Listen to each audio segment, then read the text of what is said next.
KenPlume, and you're listening to A Bit of a Chat with me, KenPlume. Hello. Well, good evening. Hello, how are you? I'm doing well. I hope this is still a good time. It's a very good time. Yes, indeed, it's perfect. It's exactly on time and all right. Well, let me just say it is a pleasure to be chatting with you. Absolutely. And pleasure to talk to you. Just in case he's listening, I should say it's not as much of a pleasure as talking to Ricky. Of course, it wouldn't be. Yeah, and you've only spoken to me for 30 seconds, but already you know that, so you must be a very astute, intelligent person. Well, I know he monitors these things. Of course. I just want to make sure that he's satisfied that he's always going to be number one. in my heart and the hearts of people everywhere, really. I know, he does like that. Yeah. We'll just have to hashtag this later on Twitter. Yes. So I do want to say that I am a huge fan of your book. Oh, thank you very much. I knew going into it that just based on the circumstances of how young you started acting and having a general knowledge of the circumstances by which you did start acting, that it was going to be an interesting read. And so I was surprised by how much more interesting the book was, even above and beyond what I anticipated. Oh, thank you. That's really nice to hear. I mean, it's extremely hard work writing a book. I mean, I kind of set out to do it and had no idea how much effort. Well, when did you initially decide to write the book? Well, a lot of people had said, "Oh, you should write a book. You've done so much in your life," and I thought, well, no, I'm only, what I would hope to be not even halfway through my career, and I thought you write a book when you're sort of, retiring and looking back on your life, and I said, no, you should do it. And more people said it. And I thought, well, maybe I should start just thinking about what I've done. And, over the years, I've talked about what I've done a lot during interviews and at live events and things. And so I knew the kind of the basic structure of my career. But it's very hard to remember, when I back sort of beyond that to my younger days and at school and that sort of thing. And also there were lots of points in my career where I hadn't really talked about much that I couldn't really remember, but so I just started to sketch it out basically and then fill in the blanks really with, by talking to my parents and listening to music that I grew up listening to and visiting the places that I grew up, my schools and that sort of thing, and just building a picture of sort of, especially the times that were a long time ago. And what I found most rewarding about it was the fact that I actually learned to appreciate everything so much more. I mean, I did. I know I've been very lucky in my life and career, but I just had a real grasp of how lucky and certainly appreciate all the opportunities much, much more. And it's something I say to everybody is, if you do have time just to write a few sentences about your day in a diary, you'll learn to appreciate your life much more because you think about those moments more and they mean something. What were the aspects, do you feel, that you didn't fully appreciate as much as you could until you wrote the book? I just think the amazing opportunities that I had and how lucky I'd been to kind of meet the people I'd met and then go on to get the opportunities from them. Like, knowing George Lucas and how integral that's been to my whole career, I don't think I fully understood or appreciated how lucky I'd been there. And just kind of growing up the way that I did and being short in the first place, I think ultimately I never fully appreciated how that's shaped my entire, well, obviously it does shape your entire life, who you are, but it gave me this amazing opportunity, to have the career in acting just because I was short. But I appreciated my parents, how they'd given me this upbringing that was, so normal in the sense of they didn't treat me, in any way differently to they would any other child. And the schooling opportunities I had. So I think you just really take stock of what your life was and probably what it would have been if you hadn't had all of those opportunities as well. What was the determination? Because, I mean, you entered sort of the acting portion early. I mean, you were 11, right? Oh, that's right. Yeah. I mean, at 11 years old, I'm celebrating my 30th year in acting this year. And still a young guy. Well, yeah, I like to think so. My kids keep reminding me that I'm 42, and in their eyes, that's pretty ancient. But it's lovely when they get old enough to remind you of that, isn't it? It's horrific. Yeah, I mean, they take great pleasure in watching me wince every time they say it. But I think you're only as young as you feel, really, and so I probably feel actually younger at this age than I did when I was 30, which is a funny thing to say. But I think when you sort of turn 40, you start to kind of become a little bit more, I don't know, everything just seems a little bit easier somehow. I don't know whether I'm becoming slightly less competitive in my industry or what, but everything, I'm just a little bit more chilled out about everything. Well, you've also had a remarkable past 10 years, just from all the different, above and beyond what you had earlier in your career, the franchises and now your own series built around you.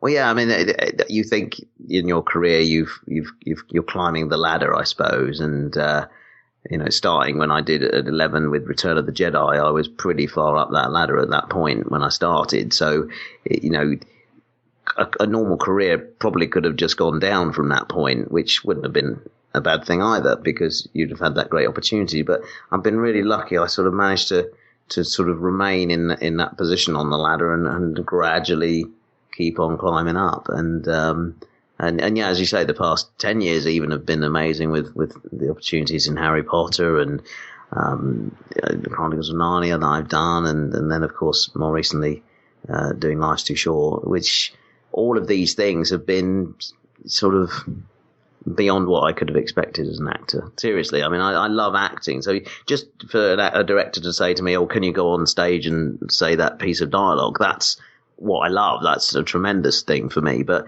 to play out these roles in these amazing projects that I've been offered is great. I mean, have you also noticed a difference? Largely, through the early part of your career, there was an anonymity because you did a lot of mask work and a lot of character work. But particularly now that you've gotten up to the series, you're now front and center. Yeah, which I did have that anonymity, but then again, not with Star Wars fans, because if you're an Ewok and if you're in Star Wars, the fact that you're covered in fur doesn't make any difference. They know you. Do you know what I mean? Oh yeah, you're always gonna be known to the diehards. Exactly. But I noticed, I suppose, within the last 10 years, people have gradually started to know my name. When I'm walking down the street, people go, "Hey, Warwick," or whatever, or "You're the guy in Willow," or I recognise your voice, and more and more. But since the series came out, Life's Too Short, everywhere I go, people go, they walk past and they go, "Hey, Warwick," and I'm looking, thinking, so am I supposed to know that person, or are they just recognising me and just going, "Hey, Warwick"? But everybody does it. I mean, literally a crowd. I'm walking down the platform of a station. Everybody's going, "Hi, Warwick," and it's like I've got this huge extended family now everywhere. It's a very. Do you want to teach friends and family like a special hand gesture if they know you personally? Yes, exactly. I should do that. I should have a special code that if I'm supposed to know their name back, they've given me this certain sort of hello. Or maybe they all wear a special badge, like a Blue Peter badge.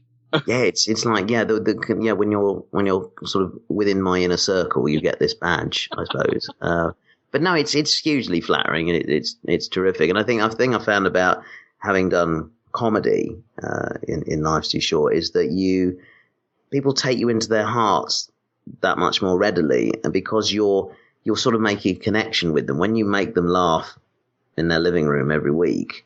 They feel a sort of more of a connection to you personally somehow, and I've found that the response has been far warmer to me since the series than it ever was, and it was very warm before that. It'd been in Harry Potter films and Star Wars movies. People are always want to embrace what you've done and what have you, but Life's Too Short's kind of put that up a notch.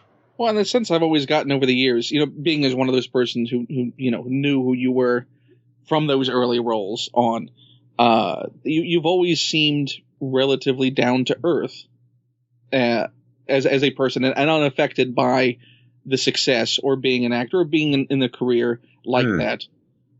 Where some people obviously, can go to their heads and they can become somewhat unpleasant or bitter about it, not having that sort of, ability to turn off that recognition that you're part of something. No, absolutely. I mean, I think there's a few reasons that maybe I'm, as you say, kindly, that down to earth. I mean, I think you could say that's an incorrect assessment. And no, it is a correct assessment. It really. I mean, I do I have an exceptionally exciting life, but then the flip side of it is it's a very ordinary life as well. I mean, I take the kids to school every day and take my daughter up to the bus stop for her to catch the bus. I put the trash out. I mean, I enjoy kind of living a very normal existence because that makes the exciting sort of celebrity side of what I do kind of more fun. But even from a young age, I mean, you started young enough to where it could have gone to your head. I mean, here you were being flown out to California. You were doing all these projects. You could have made yourself into a monster. Oh, I could have become an 11-year-old brat, absolutely. But I think my mum and dad kept my feet firmly on the ground. As soon as filming was over, we went back to the UK again or what have you, and I was back in school. And I wasn't treated any differently at school to any of my friends. It was very, very normal. And actually, George Lucas said something to me when I was 18, because he said, when Willow comes out this year, things are going to be a bit different for you. You'll be recognized and what have you. He said, always remember this, though. Just remember who you are and always stay true to that person. Don't believe the hype. Don't believe what people say about you. And it kind of, that sort of stuck with me. And I always remember it. He said that 23 years ago now. But I think it's very true. You should always just stay true to who you are, because people say stuff about you, good and bad. And if you can end up believing it, it can alter you. But another thing I do, I always appreciate every bit of work that I get. I never take anything for granted. So, to me, there's no rule that says a producer's going to call up and say they want you to be in the next movie or TV show. There's no rule that says that. You hope they do. But in that way of thinking, I treat every job like it could be my last job. So I appreciate it when I'm doing it. And then when another job does come along, I'm that much more thrilled about it. Do you see what I mean? Because it's a new opportunity. Yeah, and you went through a period of your career where things did dry up for a bit. Yeah, it was the early 90s, that was. It was which also was a 1-2 punch with getting a little surprise from the Inland Revenue. Oh, absolutely. It was not a good time at all. It was a couple of years after Willow. And, I think I was going through that kind of time in my career where people, they weren't sure what I fitted into. I'd done this big movie, Willow, now.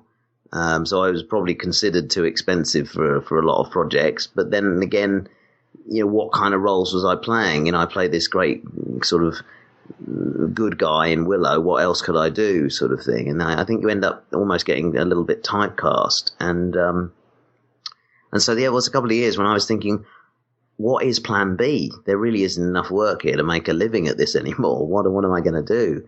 And then with the tax bill as well, it was pretty difficult time. And then with a brand new house and a wife, no less. Yeah. I mean, we at one point we had our TV on a cardboard box, in the corner, a little teeny TV, but we couldn't afford the furniture to put it on, so it was on a box, and we sat on a sofa that if you sat too near to the center of it, you actually fell through it and were sitting on the floor underneath. It was well, that's you had a cozy comfort hole. Oh, it was lovely. I mean, it was a lovely house. We were very happy nonetheless, but it was there comes a time when you have to pay the bills, and you start thinking, well, how am I going to do that? And well, in your darkest moment, when you're thinking about what is Plan B, I mean, what was the list you came up with?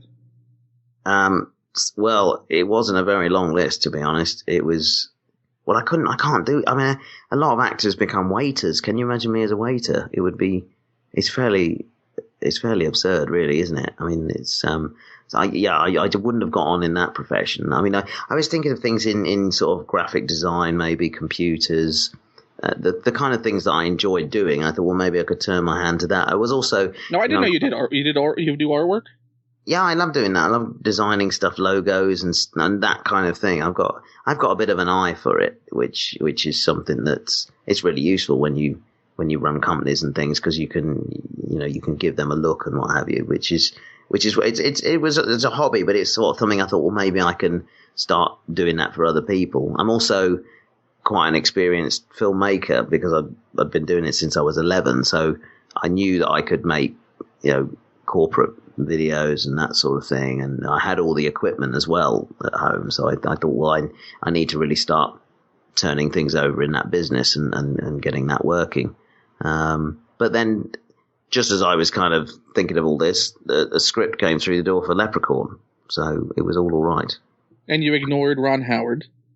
And well, I did, but that was after a few sequels. Yeah, I did ignore Ron Howard. I called him to say I was in LA one day when we were filming. I don't know, it was Leprechaun 4 or 5. I think it was 5 actually. I said, "Oh, Ron, I'm in LA." He said, "Oh, great. Yeah. What are you doing?" And I said, "I'm doing a movie, a Leprechaun movie." And what did he say now? Did he say, "Don't do one of those"? Well, no, I think you were mentioning you were doing the first one. You talked to him originally, and he said it's okay because he was mentioning his time with Corman.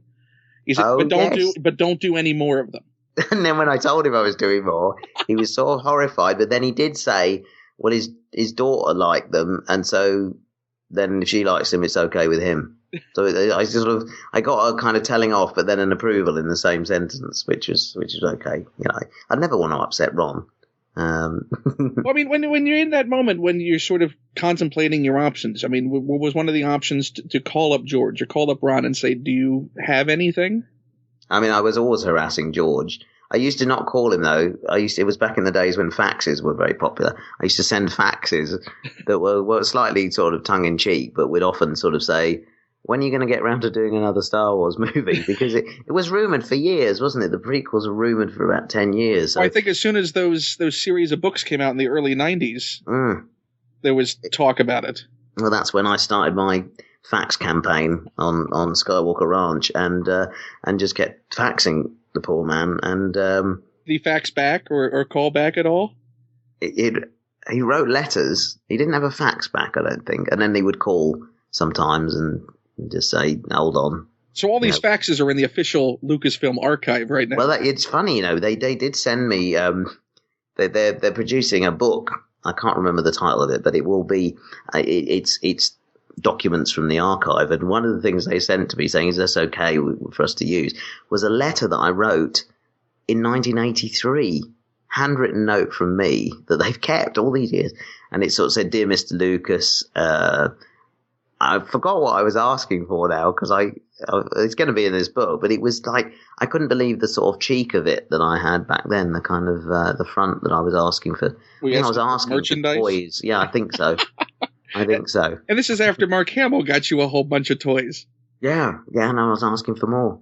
But I thought I was so amazed they kept it for all these years. It was terrific to read it again and see it all handwritten and my little signature at the bottom and stuff. Did they provide a copy for you? Yeah, I probably still got it on email here, to be honest. I'll try and find it. But yeah, it's really cool. Did you keep all the merchandise that you got over the years? Oh, absolutely. It's all in my attic. Yeah. It was all played with, and it's in the Darth Vader head carrying case now, where the figure carrying case. They all stand in there. Have you ever brought them down for your kids to play with when they were younger? No, I should do. I mean, they still play with figures, but they've got a huge collection of Star Wars stuff. I mean, the Spider-Man. They're in this huge box all together. I don't know what they get up to in there, but there's every figure you can imagine in there. But yeah, there's some Ewoks in there, some goblins from Harry Potter. There's a Flitwick. There's Willow. They're all in there together. Well, it's time to bring that box down from the attic. And I think I should. Absolutely. At the very least, go through it and see how much you got. Yeah, I mean, I remember you'd always lose certain things, and I think I lost the cape. You know, when the character had a cape, that would always somehow go missing. There's going to be a load of capes somewhere on this planet. Well, that's because the capes would also tear easily, that vinyl. Yes. So you get like one shoulder come loose, then you might as well just take it off, and then it's gone. And it's gone. So Obi-Wan Kenobi has got no cape. And also, these were the ones where the lightsaber used to come out at the end of their arm, and I used to chew them. So they're all chewed at the end of these lightsabers. It's not very pleasant. So it's this gnarled, curled sort of pseudo lightsaber. Yeah, it's not pleasant. I mean, Obi-Wan Kenobi was embarrassed to get his out in the end because it looked so ridiculous because it was all chewed. So he didn't tend to fight. He uses the Force more. No lightsaber, no cape. I know. Poor guy. That may be good. A nice little picture series on Twitter to sort of show off the remnants of your Star Wars collection. I should certainly do that, shouldn't I? But I got the Millennium Falcon as well, which was an amazing toy because it was so big. That's what I loved about it. It was so huge, and you could lift up the floor, couldn't you, and put the figures underneath when they were hiding. And the little sound button on the side. Yeah, that was amazing. We're just popping that open, taking the batteries out, and pretending it was like some sort of pirate cabin to hide things in. Yeah, it was brilliant, all of that. Yeah, I remember it now. Had the little table in it, didn't it? The holographic table. It had the plates you could take up from the floor to hide things underneath. Yeah, it was all there. Have you seen the new one that they came? I say new, but it's been 3 or 4 years. But it's like 4 times as big as that one. I mean, that it was too big for me anyway to lift that first original one. But imagine one 4 times as big. I mean, I'd probably get in it now. I mean, my nephews today, they just look at it and go, what are we supposed to do with it? I guess we just play where it is. Yeah, it doesn't fly, that one, does it? Yeah, no. You need 2 children to lift it. They're always reenacting stationary scenes. Like it's in another spaceport, I guess. Yeah, it's in Dagobah. It's in the swamp. It's not going anywhere. I mean, it never went there, but I'm just thinking, let's have it there, shall we? Yeah, but it's either it landed or about to take off. Absolutely. Yeah, no, it's cool. No, I mean, it's great to see that the kind of Star Wars stuff is still about, and seeing my kids playing with something that, is something I used to play with is amazing. Now, when the new toys come out, do they send you, like, when there's a new Wicket that comes out? No, they don't. No. I remember I was at a show, I think it was Star Wars Celebration a couple of years ago, and Kenner were about to release the new Wicket figure. They sort of did a re-sculpt and what have you of him, and a real detailed figure. And they showed me the prototype one, which was nice. But no, I see them because people send them to me to sign and what have you. And but it's good to sort of see him through the ages, because Wicket started off as a really little sort of, very ordinary Ewok, and then the next figure he became very muscular. I noticed, and now the most recent one, he's muscular and detailed. Well, he's action Wicket. He is now, isn't he? Yeah. I think the most excitement I got though was when I became Lego. I think that's the ultimate honor, when you become Lego, and there was a Lego Wicket, and now there's a Lego Flitwick. So I'm 2 Legos now. So do you have the Legos then, at least? Oh yeah, I've got those. Yeah, I've got the Legos. So yeah. What do you? I mean, what are your sort of personal hobbies right now? I mean, do you collect things? Is it games? What do you? I don't collect things, to be honest. I mean, little things like that are kind of cool to have. Well, what are my hobbies? I mean, when I have time, I like to play on a kind of computer game, like a driving game or something. I mean, recently I have played Battlefield quite a lot. Oh, really? That game. Never played that sort of game before, but I got sent a copy of it, and I thought, well, let's have a go. What's all this about? And it's really quite. I mean, I shouldn't say it really, because it's war, isn't it? I mean, it's not. It shouldn't be fun, but it's. Yeah, but if you know it's a game. Yeah, it is a game. You see, and what's fun about it is knowing that person over there is another person sat somewhere, and I don't play it very often, but he probably sits there 24 hours a day, and doesn't eat and plays this, and I've managed to squash him with a tank. That's what I like about it. And they don't know who I am either. That's what's funny as well. I think that's kind of fun. They'd be just killed by an Ewok. So they would never live that down if their mates knew. So this guy only plays for 15 minutes a week, and he comes in and decimates us. Exactly. But I love that. What is great about it is the detail. The sort of. I grew up playing computer games that were a few pixels that moved and sort of represented a frog or what have you. Yeah, you had to read a lot into the graphic to determine what it was. Oh, absolutely. I don't think kids now realize how lucky they are to have the kind of games that they do, and they still don't appreciate it. I remember the other week we were driving at, on a freeway, 70 miles an hour, and my kid's going, just lost the internet. I'm like, sorry. Yeah. I said, we're going at 70 miles an hour. I don't know what you want. Yeah, but we had Wi-Fi a minute ago. Now we haven't got it. Like, okay, well, and I'm thinking, I used to play I Spy when I was a kid in the car. I marveled at the trip when I had a little tiny television in the car hooked up to the lighter and could barely get reception on anything. Yeah, wasn't it exciting? So who knows what the future's going to bring? But one day your kids are going to have kids that will be complaining the same way about, the hologram's off. Yeah, exactly. Yeah, it's crazy, isn't it? Where things have got to.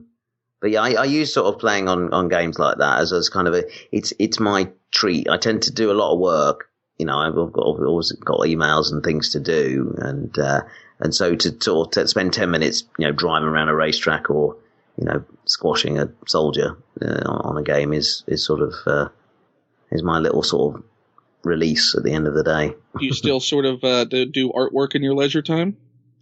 Yeah, I mean, I'm just set up a group called Little People UK, which is a sort of group to support and represent the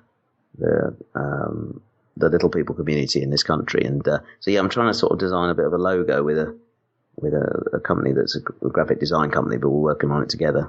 And so I've been just drawing lots of shapes recently on pieces of paper, trying to figure out the right design for this. Now, what happened with the Panto issue that arose over the holiday season about replacing the actors with the children? That was an interesting story, wasn't it? Yeah. No, it never got resolved. In fact, it sort of. I obviously, in reality, I run an agency and we represent short actors. It's called Willow Management, and we were a little unhappy as an agency, certainly, because 7 of our actors lost work, and I mean that's a massive boon each season. Oh, absolutely. And initially they were saying, it's too expensive. But then the production company changed their sort of their message that they were putting out to the public. Then started to say, it was actually audiences started to say that they felt it was exploitative and felt uncomfortable with it. And it was like, well, hang on a minute. Now you've put children in. Now are you saying that's not exploitative now? I don't know what you're.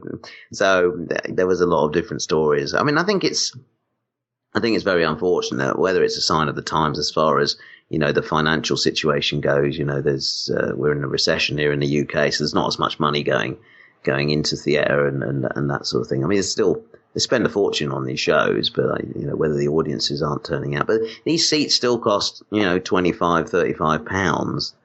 I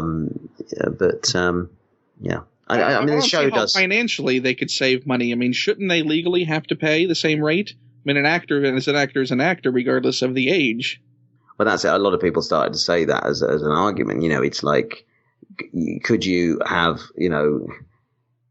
if a character in a play is black, could you then cast them with a white person who's then wearing black makeup? You couldn't do that. Do you know what I mean? So how come you can do this still? Do you know what I mean? That was started to be the argument amongst people. So it's a very difficult area, and I'm sure it'll all work itself out in a few years. But I think at this point, so do you think it's just going to flare up again this holiday season? Well, I think it's made other production companies more determined to use short actors in their shows because that's the proper way to do it. And I think audiences ultimately will decide on this. If they are going to see shows that have real short actors in, then that's what the production companies are going to have to start to do. And if they start boycotting the shows that, have kids instead, then, I mean, that's how it'll take some time to work it out, but I'm sure it will. How many shows actually attempted to do this? Was it just... I think 2 shows last year, yeah. But put on by the same producers or different producers? They were different producers, 2 different production companies. One of them was one of the biggest in the UK, which is why it got quite a lot of attention at the time. and should have. Yeah, absolutely. Particularly when their arguments started falling apart. It did. There were different stories being told, and it all started to, as you say, fall apart for them. But yeah, I think if you saw a show that has children playing dwarves, and you saw a show with short actors playing the dwarves, you can't compare them. there's no humor. I mean, it doesn't play right with the kids. I mean, there's a skill set. It's actors. I mean, regardless of what you're claiming is, the reason why you hired the actor, they are actors. Oh, of course. And actors bring a skill set with them. And it's live theatre as well, and it should be live, whereas, the children are working with pre-recorded voices and things like that. So, we go to the theatre to get that live experience, that anything can happen, that instant sort of reactive kind of world. Whereas, particularly with Panto. Oh, particularly, it's supposed to be interactive. That's the you don't want some kid just standing there because there's no pre-recorded reaction to it. Exactly. It's interesting, isn't it? In the US, though, Panto is never really. It's not something that happens. I don't think anyone's really tried. I mean, it's not like there's ever been a attempt to mount it. Even you would think New York would try Panto one year, or some producer would come in with a Panto show. Yeah, I mean it's very traditional here. You to go and see a Christmas Panto means that it's Christmas kind of thing. You feel it's Christmas when you've seen that. But I think it'd be great to take one into New York and sort of see. Well, if you're producing it, let's say which show would you pick to bring into New York? I would, of course, I'd bring Snow White in. I mean, it's. I think it's one of the biggest shows. It's either Cinderella or Snow White. So now you can cast it. So this is your production. You're casting Snow White for New York. Who have we got? So are we talking about the 7, or are we talking about the kind of the Prince and Snow White? Everything. We're talking about the whole run. This is your production. Oh, this is difficult, isn't it? Who are we going to have in there? Knowing that you got to capture the zeitgeist with the American audience. Capture everyone, haven't I? But then I'm kind of going to be slightly selfish and think, who do I want to work with? Who would be great in Panto? Who's going to be good? We need a villain. You can help me out with this villain. I think you should ask Ricky. He's never really played a villain, though, has he at all? Well, I mean, it depends on how you look at some of the characters that he's played. I mean, not in the sort of true sense of the word. No, and I don't think Ricky's done live theater before either, has he? He's done his stand-up, but yeah, wouldn't that be good to have him in Panto? Maybe have him. He'd make a good King Rat if you did that show, because that's Dick Whittington. You see, there's a character called King Rat in that was always played by a guy that's, I don't know, in the soap operas over here, who might be a kind of an evil character in that. He comes and plays King Rat normally. But yeah, in Snow White, he could be like the henchman. And who would be a good wicked queen? Who have you got over there? So, you want to go male or female? No, it's got to be a woman. Yeah, got to be a woman there. That has a good sense of playfulness about them. Yeah, but she's got an element of beauty, but also can be very manipulative and nasty. But she's past her beauty. She's kind of gone beyond that. I think probably if she would do it, Susan Sarandon would have a good time with that. Yeah, that'd be good. I think she could embrace it. Yeah, absolutely. Okay, that's that bit done. And then we need a handsome prince and a Snow White. So somebody that's gonna be young. So it could work this year. We've got 2 Snow White movies coming out, haven't we? This would be the perfect time. Get yourself a nice off-Broadway theater. Start off nice and small, and get a little word of mouth building. And then I'm going to cast the 7 with the best 7. We could have. I'll invite Peter Dinklage, of course, to come along and play one of the 7. I'd like to cast myself in that as well. And then we could have, of course. I mean, there's. Do we get Vern Troyer in? Do we get him over? Yeah, why not? He could play Dopey, perhaps. Yeah, I think he'd like to do that. He'd be kind of good at that. He's got good mime skills and what have you. Yeah, we could have some fun with this. Okay, I'll get onto it right away. This would be, I'm sure you could get the space. And even if it's just a limited run for the 2-week run up to Christmas, even. Yeah. When you say get the space, I mean, it sounds like you don't mean a theater. You mean somebody's sort of warehouse. No, I do mean it. I do mean a theater. Oh, I could get I need to get a theater. Sort of off-Broadway sort of area. Yeah. Yeah, like off-Broadway, but not in Jersey. Not off Broadway. Not off. Just a street or 2 over. Yeah, we could have a whole new category. Instead of just off-Broadway, it's off Broadway. But I think, and is there any role within that sort of you can rotate in and out?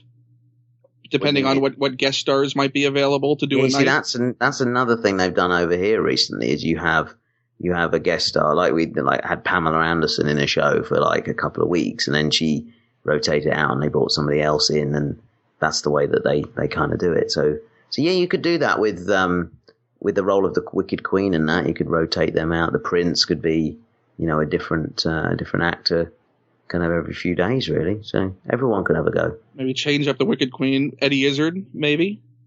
Oh, well, there you are. I have played in a show years ago that did have a Wicked Queen played by a man, and it was very effective, actually. Who was playing it? A very talented actor called Dave Lynn, who does a lot of he's a sort of drag artist, I suppose. And I guess if anyone's committed to the role and having a good time, anyone could work in any of the roles. Oh, yeah. No, absolutely. Yeah. I think you could be the one who brings Panto to the U.S. Bring Panto to the US. Yeah, but then wouldn't everybody just come and think, oh, isn't it quaint, kind of thing? You know what I mean? Yeah, but if they're enjoying it, what does that really matter about why they're trying to rationalize why they're enjoying it? That's their issue. And do you think I would have to adapt the humour to or at all? Because it is some of it is very British and very sort of... Right, but I think starting it in New York... Yeah. There's an adept enough audience there that would understand... Okay. Sort of the and you could even have maybe the start of the show is sort of a Panto primer for the audience where you come out and explain Panto to them. Oh, I see that it's interactive, that it is okay to shout out at the characters on stage, and we encourage that actively. There's things like you have to go, so if I said something and I go, oh, no, it isn't, and then the audience, you're supposed to shout back, oh, yes, it is. Or whatever, and then back and forth a few times until I say, oh, forget it, or whatever. Yeah, or behind you. Behind you. It's behind you. Yeah, then because you also have a sort of the traditional gags as well. So there might be something called the ghost gag, is where you have a bench in the middle of the stage, 3 characters, they sing a song, a ghost comes on during the song, scares one of them, they run away, the other 2 wonder where they've gone, sing the song again, the ghost comes on, scares the other one away, there's one left, sings a song, ghost comes on, sits next to them. But instead, normally you leave the kind of the ugly character there is last, and then the ghost is scared off by them. That's your gag, you see. Every Panto does it, more or less. And they actually make a joke of it now by saying, oh, look, there's a convenient bench in the middle of the stage. I wonder what that could mean. You know what I mean? And then, but everybody just gets into it because you have a good old sing-song and scream, it's behind you quite a lot. Yeah, and at the end of the day, also, kids will buy into anything that's fun. Well, what I think is great about Panto is that it is probably kids' first exposure to live theatre nowadays. They're all on video games and seeing movies and all of that stuff, and sort of to get them to the theatre, it's quite a difficult thing now. But well, even New York is having that problem. Really, yeah. So we're sort of in theatre. We're competing with so much more than we used to, and so the shows have to be bigger, brighter, louder, faster to sort of keep those audiences. Maybe you could cast the Prince as Jedward. Oh my goodness me! Have you heard of Jedward in America? Oh yes. Well, I have. I mean, I'm aware of. Well, I'm sorry. That's all I can say. I'm sorry. I mean, you can have them, actually, to be honest. I would do welcome. No, it's not that easy. You're not going to get rid of them that easy. Plus, I think they have a homing sense, sort of like Homeward Bound, where you leave the pets and they find their way back home. No, I think we closed our borders, actually. So they would find a way. They would find a way, wouldn't they? They would burrow. What is that? I mean, I've noticed recently that the probably the best thing to do with these talent shows and X Factor and what have you is to not be successful in the show. In other words, don't get to the final and you have a better career. It seems to me the losers are getting on better now.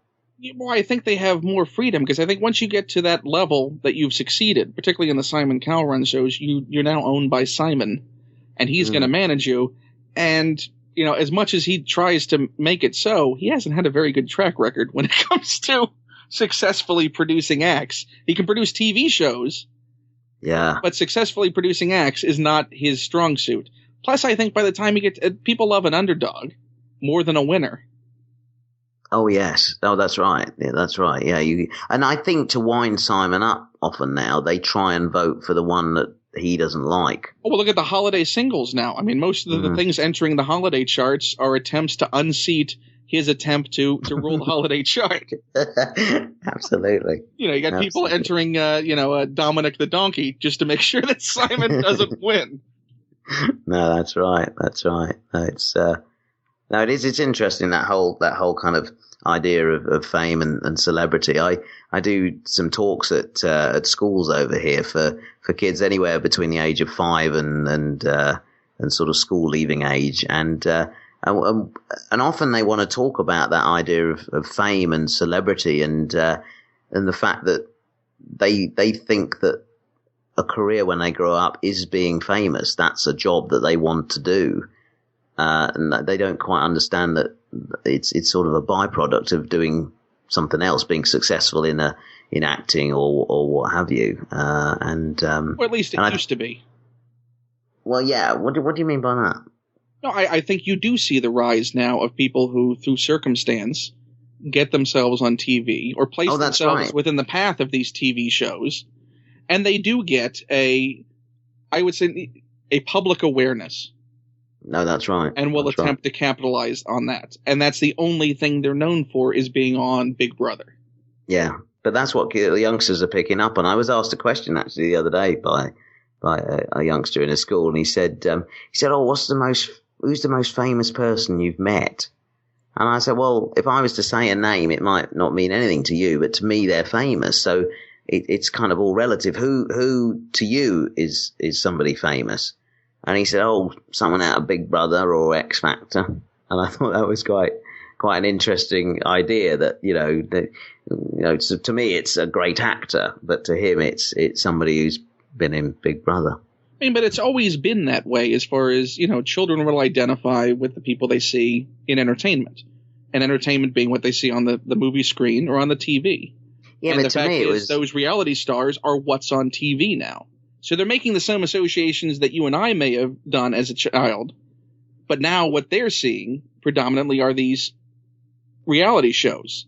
Oh yeah, they are, but the people that I kind of respected and were my heroes growing up were people that had, if they've done a bit more, they're artists, they've created something, that's the difference. I know in somebody growing up now, in their eyes, they were on TV, and that puts them in a bracket, that is famous. Yeah, but what I'm saying, it's really no different than us. It's just that's what they're exposed to now, as opposed to that we actually saw people who were on because of skill. Yes. Or an actual talent.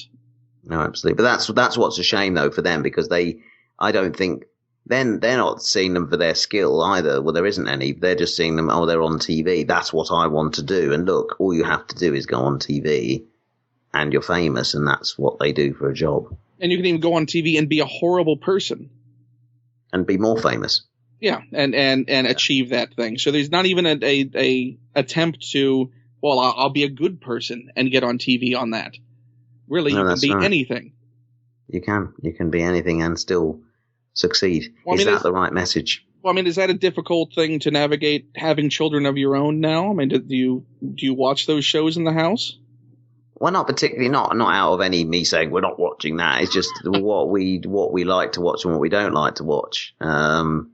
Yeah, we watch a lot of movies, to be honest. We don't, we pick and choose what we watch from TV, and it's interesting. Viewing habits are changing so much. I rarely watch something actually live when it's on TV. It's all time shifted, to suit when you want to sit down and watch something. So there's a few shows that we pick out, but I mean mostly it's movies, and we have movie days.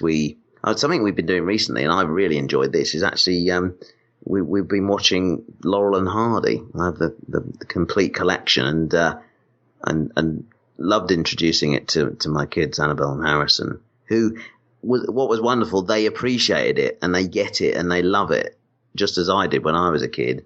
And we're working our way through their back catalogue at the moment, which is such fun to do, because I love their work, and they were an influence on certainly a lot of what I've done. And but it's fascinating when Annabelle and Harrison talk to their friends at school. None of their friends have even heard of Laurel and Hardy. let alone seen any of it. Which is a shame, you know. Well, I've been showing my nephews Laurel and Hardy as well. That same box set I have as well. But I've also been showing them Buster Keaton just came out on Blu-ray with the shorts all restored.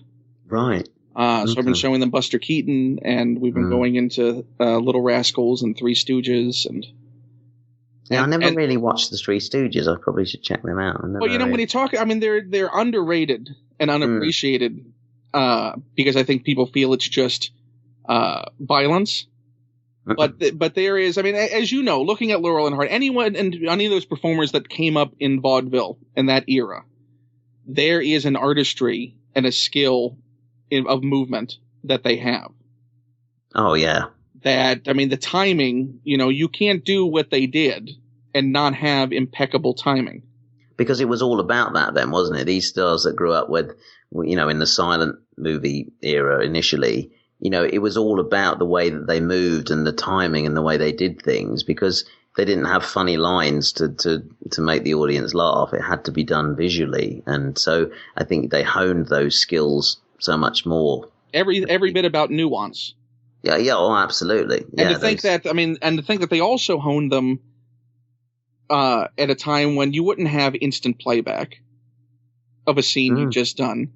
You'd have to wait for dailies. So a lot of this was honed, you know, literally with live audiences, with a lot of these people that came up in vaudeville, because that's what got the laugh. Yeah. And a lot of the gestures were broad and remain broad in silent comedy because they were stage gestures. Yeah, that's right. Yeah. Directly translated from stage to film, and they didn't make a lot of allowance or adaptation for that, did they? Initially, you know, it was literally filming what was on the stage. Yeah, many still wearing their stage makeup. Yeah. You know, the blacked out eyes and so forth that made them more readable and just as readable on screen. And also technically some of those films, you know, were just amazing how they did some of the stuff that they did in them. You know, if you get a chance, I think if your kids love the Laurel and Hardy, some of the stunts in the Buster Keaton shorts are just stunning in the, why would you do that to yourself? I mean, there's just scenes of him falling off a boat, and you see he's making no allowance for safety. He's going just for the gag of falling off a boat. And you're going, you could have hit your head. You could have broken your back. You could have broken an arm falling off that way. But they would do it just for the gag. Yeah. And some would pay for it. I think that's what you like, though, when you're an artist like that. You kind of, you're willing to suffer for your art, and you will do anything to make that moment, to create that. You know, it's sort of your own sort of livelihood and safety becomes second to actually putting something out there on screen or on stage or what have you. Well, what is the line you draw? Because you talk about this a bit in the book about sort of understanding or learning to understand where lines have to be drawn on safety, because, you know, sometimes they'll let you do whatever you want to do if you say, let me do it. Yeah, it's important that somebody is there saying, no, we shouldn't do this. I mean, I even found this on Life's Too Short. You know, I was willing to create the moment and to make it as real and as good as possible. You could end up doing things that probably weren't a good idea unless there was somebody there saying, hey, hang on a minute, let's just think this through. If you were to do that, then this could potentially happen. But me, as a performer, I would have wanted to go for it in that way. And there were still things that on Life's Too Short that I said, no, I want to do it. Let's do it this way. It'll be the best way.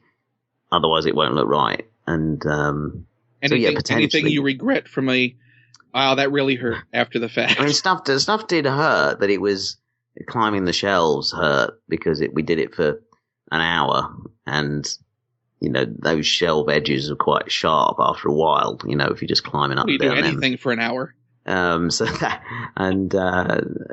I was almost killed. If you remember that scene, I was almost killed by the award that I was trying to reach. It was a big award that was from guts.com, and it was sculpted. It was in metal, and it was a sort of somebody's intestine, I suppose, in gold, and then running through the middle of it was a big spike that sort of stuck out the top. And so I had to clamber for it. And before the scene, I said, well, I'll just sort of tap it with my finger just before I fall off. So, you've seen I just got there.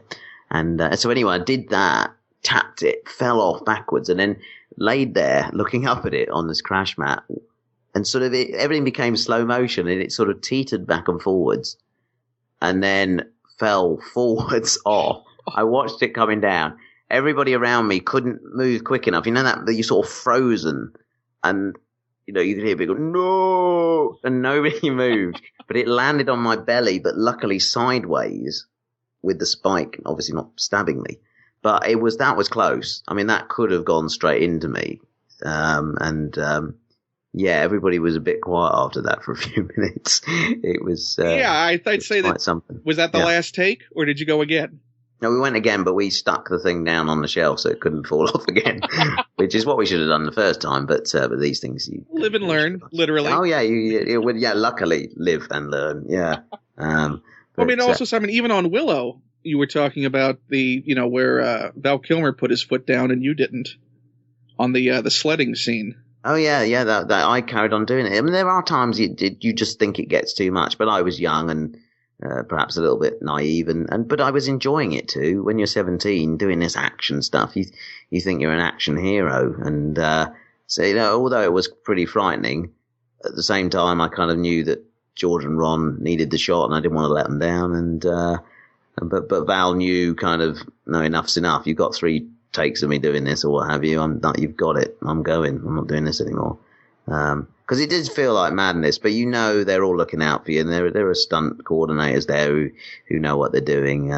But when you're halfway from the top to the bottom, there's really not much they can do if something goes wrong. Well, no, that is true. You don't want to think about that when you're doing it, though. You just have to kind of trust that every precaution has been taken, and there's always going to be something that can potentially go wrong. But what would you say was the worst moment you've had? The moment you thought this could be it. I'm vaguely remembering one in the book you described, but involving water and there was a whole scene that we shot for Willow. In fact, was cut out ultimately. But Willow goes across to pick up the sorceress Finn Rizal from an island, and on the way back, the evil queen Bavmorda conjures up a tempest, a big storm, and this scene we spent 2 weeks shooting at Pinewood in the famous tank that they have there, water tank, and so I'm on this little tiny boat, and they start wave machines which create 3-foot waves, and they have these things called tip tanks that hold, I don't know how many gallons, it's like a ton of water at the top of a big chute. It's literally an instant deluge. Yeah, and then they tip it down the tank, and it flies off the end and looks like a wave breaking over you. But and they've got fire hoses and airplane propellers, creating wind, and it is an amazing experience. It's a storm basically, and I can't swim, and they're throwing all this stuff over me. And I remember the boat was exactly at the bottom of one of these chutes, so that the wave was going to break straight over the boat. And this water came down. The weight of the water literally knocked me off my feet. It was just this weight coming down on you. And I literally stood up and I lost it completely and just yelled at Ron, "What are you trying to do? Drown me?" And, they stopped all the propellers, and it went quiet, and I'm like there just sort of fuming. He still remembers it to this day. He thinks it's the funniest thing, but, it was, Did you go on filming after that, or was there sort of a break for a little bit? Yeah, they said, come and get dried off, Warwick, and we'll carry on in a little while. Because it was hard going. 2 weeks of that every day. You're being battered. You're absolutely battered by it. It's an amazing experience, but it's not something I'd want to do again in a hurry. It's cold, it's wet, you can't hear, you can't see. And then the ultimate insult of it being cut. Well, that was it. That was the thing when you sit down in the movie theater and go, "Oh, I can't wait to see how that turned out," and it's not in it. If you watch the film carefully, I leave the island, the next shot you see I'm sitting in a little hut and I'm soaking wet. But there's no explanation of that, obviously, now because it's cut. But then, nobody knows what. We shot underwater as well for a week in a tank. And I had to learn to scuba dive because, of course, you're underwater with the cameraman, and then you you take the regulator out, you do the scene, and then you pop it back in again. So you don't go up to the surface. You sort of stay down there for some time, repeating the shots and things. I would think you really got to have a good presence of mind not to panic in that situation. Yeah, it is quite hard to take a regulator out of your mouth underwater. It's quite you have to trust in the people that are with you, and also in yourself, just to know when to breathe and when not to breathe. Yeah, popping that in and taking the first breath is a weird feeling, to be honest. But, is there a little bit of water that goes in with it to sort of you have to use you a little concerned? Well, there is, and you have to use a technique where you press the button that sort of pushes some air through it just before you put it in your mouth, so it blows the water out of it, so you don't breathe that water in. It's quite sort of quite technical. And that's something you'd want to do again if you didn't have to. Oh no, absolutely. There's loads of things I learned to do on films I wouldn't want to do again. Horse riding is one of them. The number of films I've had to ride a horse on, and I'm terrified of them. But I always seem to end up in these sort of period films that have horses. It's never a motorbike or a beach buggy or something exciting. It's always a horse, and they're lovely, the horses that they use in movies. But the one downfall is that they respond to the word action, a lot of them, because that's when they get excited. And I don't like a horse that's then excited and jumps around and gets all jittery. Well, maybe you need to write your own biker flick. Well, that'd be it. A road movie, wouldn't it? That'd be good. And I just cruise around on a mini Harley or something. Warwick Davis in the Biker Bandito. I think it suits me. I don't know. But I'd love to do something. Yeah, where I have a vehicle instead of a horse. They're lovely, but I had to learn to carriage drive. I mean, the one film was called The White Pony. I just had to work with a horse the whole film, ride it, walk through its legs. I was with this horse the entire time. But there you go. That's it. Maybe you need to do your own Bond flick. Yeah, I want to be a spy. That's one thing I want to do. Just a jet boat. You get yourself a jet plane. I need some gadgets as well. Yeah, gadgets, planes. Do you want a jetpack? Do you want to try that? Yeah, I could go for a bit of jetpack action. Certainly. Yeah. Well, that's it. Well, now you have to pitch that. Well, I did. We wrote a script a few years ago called Agent One Half that was all about spies who, when you see James Bond and what have you doing his thing, he's there and he's getting a girl and he's looking like he's doing a good job. But really, there's this group of spies who are little, right? They're hiding under the casino table. They're behind the potted plant. They're behind the scenes. They're doing all the work and supporting him, but he takes the glory. So this was about those guys and what they did. And the support crew. Yeah, that you never see.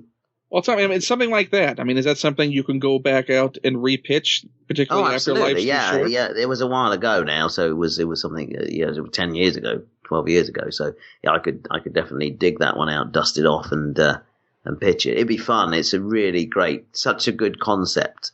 And there's another movie, Short Fellas, which is like a heist movie, again featuring 5 short characters, but they have to steal some money. Well, they steal some money to pay for a little girl's operation that she needs. She's gonna die otherwise. And but then in doing that, the local villain sort of hears of this and he says, "All right, you're going to do a job for me now. You did a good job of that one." And sort of they have to then do this diamond robbery for him. But it's exciting. There's lots of sort of chases and stuff and things that I've always wanted to do in it. But getting funding for an independent film is really difficult these days. I mean, do you feel a sea change in sort of how the industry is responding to you since Life's Too Short? Oh, absolutely.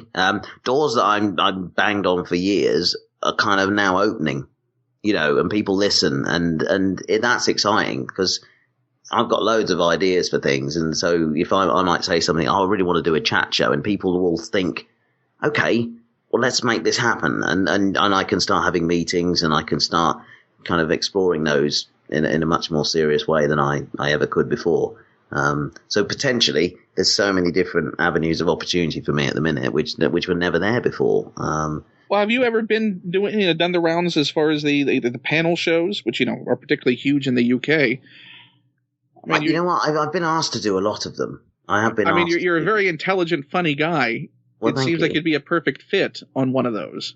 Yeah, I've been asked to do a lot of them, but what's funny, is that I don't feel when I do a show like that, it's fun to be on TV and performing and doing what have you. But then I don't feel they're particularly rewarding, sort of artistically. I don't know. I don't get a lot back from them apart from they're fun to do at the time. I sort of isn't that a reward? I don't know. You feel a bit empty after, though. You just go, right, okay. I don't know. Maybe you're expecting too much from them, other than just a good time in the moment. Maybe. I'd rather be hosting the panel show, probably, than being a guest on it. Remember, for everyone you turn down, they book Jedward. All right, okay. So I'm helping those guys out. That's the problem. Exactly. Right. I need to rethink this, don't I? You certainly do. Next thing, they're going to be on the news quiz. Oh man! You don't want to be the cause for this. No, I'll get onto my agent tomorrow. Say don't turn down any more panel shows. No, but I think you'd be brilliant on QI. Oh well, thank you. Yeah, I like that show. Yeah. Maybe that's it. Maybe people just don't think that you want to do them. I don't know. I mean, it is interesting. I've noticed after the series, though, there's definitely a transition of things that I'm being offered that are a lot different to what they used to be. But what's funny, I'm still the same person. I'm not changed in any way, but it's how people suddenly perceive you differently, don't they? Which is quite fascinating. They suddenly think of you for things that they wouldn't have thought of you for before. Do you know, I get invited to events and award shows and dinners that I never got invited to before. So it's quite interesting. Well, and not many people, are aware or understand that, it wasn't Ricky and Steven that created Life's Too Short. Well, no, I mean, yeah, exactly. I mean, it's sort of, I think they do. I came up with the title and kind of gave them that seed that said, this is a good idea for a show, surely. And it was there. They saw the potential in it, which is always what you need with any idea. The ideas that I'm having now, I'm taking them to people, and it's like you've got to get that person that just gets it, just sees it for what it is, and then can run with it. And that's the key to anything, I think, taking off in not only in this business but in any kind of industry or what have you. Is finding somebody that sees a potential in something. Which was good. And I think that idea of me being very much kind of involved in the creation of the series is I think what's important that people, when they watch Life's Too Short, they also have that in the back of their mind that I'm not being manipulated into this. This is, yeah, I mean, it's shocking the vitriol that came out, and no one would listen to you when you said, but I created the show. This is my idea. This isn't, I'm not being taken, and no one wanted to listen to you. No, it's the idea that people they get offended. They wanted to sort of, they were getting offended on my behalf, sort of thing, which was unusual. I don't know what that was all about. They felt they had to stand up and sort of protect me somehow. But not just on your behalf. I mean, they belittled you by going, well, listen, you don't know what's good for you, Warwick. We're going to take care of this. You sit off to the side. We'll go after Big Bag Ricky. Exactly. He's an evil person. We know what he does to people. No, I know. I don't think also people realize that stuff that happens in Life's Too Short has happened to me and happens to other short people. It's the world out there I see it as a very amusing place. I see the funny side in most things. And I'm very fortunate to have been given a great sense of humour about myself from my parents, and so sort of totally understand, how the world is, and how people can react, and in the show I thought it was great that we could just show a little bit of that, and and people can be entertained, but at the same time can maybe sit back and think, I never really considered that before, and people have said that, they said, I didn't think life was like that, but I guess it is. Although the life that I lead in Life's Too Short is vastly different to my real life, obviously, because I'm not that guy. Well, you're asking people to understand fiction now, and you're asking a bridge too far. Oh dear. Oh dear. I blew it. I mean, what has been the reaction just within the little person community? Oh, great. I mean, I've had some amazing messages, particularly from... Because that didn't seem to be where the criticism was coming from. No, it isn't at all. That was what was weird about it. It was like, people were trying to fight our fight, but there wasn't a fight. There was, though people, particularly my sort of colleagues in the acting profession in America have loved it. And it resonates with them. They see, because they live life as a short person, they see a lot of the stuff daily anyway, when it happens to them. So they really enjoyed that, and they felt that it's enlightened people. Well, I found it curious that the vitriolic response that sort of came up in the UK initial showing doesn't seem to be happening in the US showing. No, I think everyone in the US is a lot more chilled out about it, and they get it. They just totally seem to get it, which is lovely, But it also seemed to be sort of a zeitgeisty moment of going after Ricky as well at that time. Oh yeah, that was a lot to do with it. I think in England we have a lovely way of sort of building people up, and they become sort of nation sweetheart, and then the next thing we sort of think, hang on, they've had enough of that. Let's knock them back down again. And I think certainly that's happening with Ricky at the moment. And whereas in America you celebrate success a lot better, and it's a shame that we don't do that here for too long. Yeah, I don't think we were gunning for him quite like. No, exactly.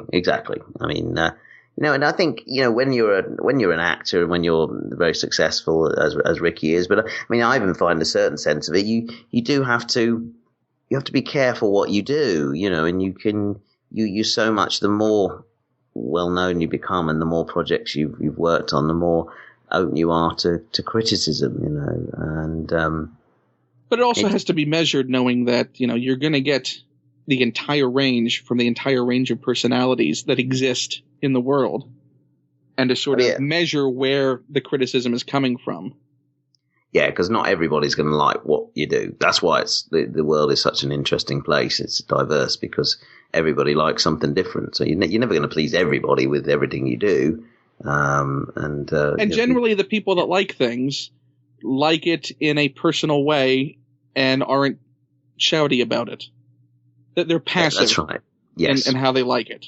Yes. It's just part of the overall patchwork of the things they enjoy, and they don't feel the need to reach out about it. No, exactly. It's the shouty ones. The shouty ones, yeah. But if they're shouting good things, I don't mind. They can shout all they like. But also, it's quite good to know with things that you do what isn't working, what people aren't liking, because I think that's just as important as long as it's constructive criticism. But it's when just people say, I don't like that. Yeah, I think it's people that are inviting a dialogue as opposed to just shouting. Yeah, exactly. Yeah, if ever I don't like something, I'll always have a very good reason for not liking it, and I like to justify it in my own head. Why don't I like this? I analyze it, and yeah, okay, that's probably the reason. But I try not to make a snap decision on something. I give it a chance. There's many shows that even going back to The Office, I didn't watch The Office initially because I don't tend to watch shows that have hype, and the time I remember The Office was on, and then people started getting excited about it. I was like, I sort of rebel against that, and I'll watch this show when I want to watch it. So eventually I did, and I was like, I'm not going to like this. It's a show about an office. It's going to be boring, but just instantly loved it. Thought it was amazing. And I tend to be like that with shows. I sort of like to find them, and when nobody else is watching anymore, and. So what's the show you've done with that recently? Well, I did it with Curb Your Enthusiasm as well. Everyone was going, you've got to watch this show. And I sort of, no, I'll wait. I'll watch it when I want to watch it. And then went crazy about it. So that's the most recent example I can think of it. I don't often get really passionate about shows. Oh, Sherlock as well.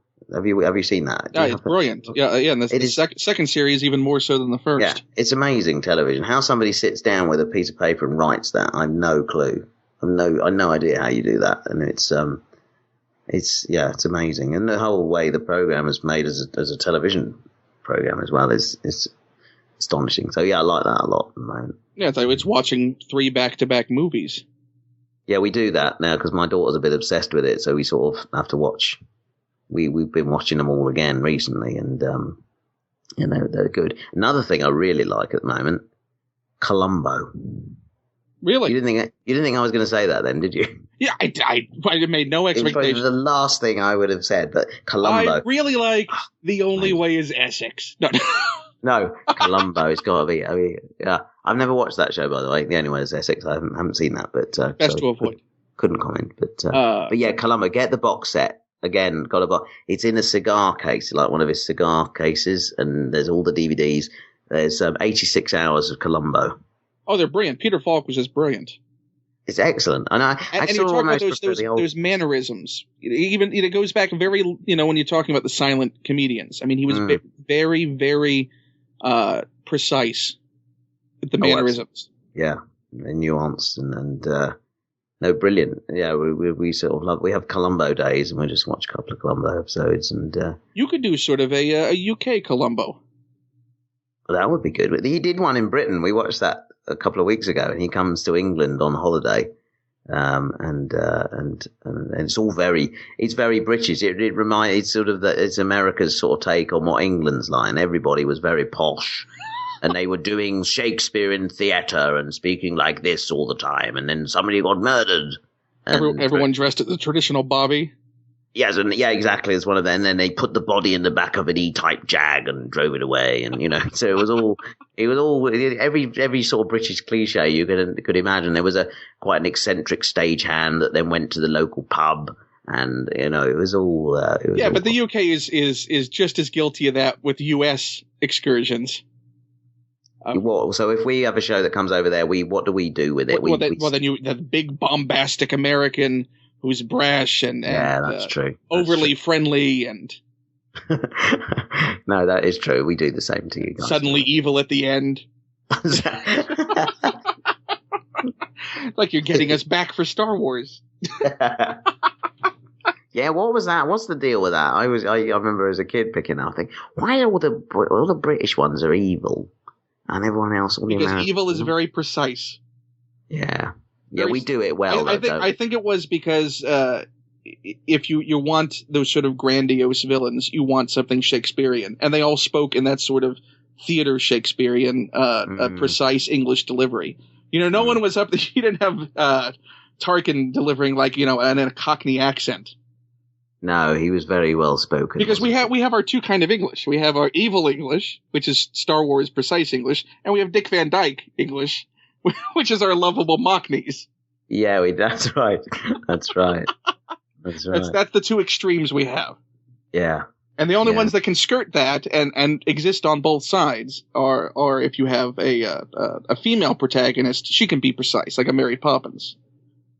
Oh yeah, that's true, isn't it? Yeah. Or Mockney, like an Eliza Doolittle.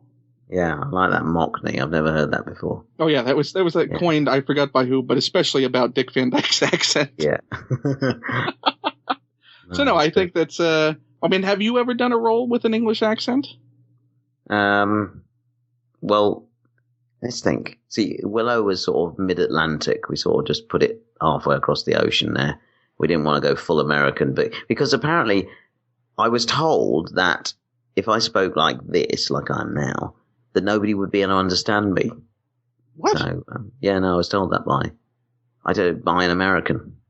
So that's why I had to sort of put the accent sort of slightly American. Can you understand me? Can anybody listening to this understand me? If anyone can understand you, please send a hashtag to your Twitter address. I can understand you. Thank you very much. So that's why in Willow. So then in Leprechaun, I kind of had a pseudo-Irish sort of accent, didn't I?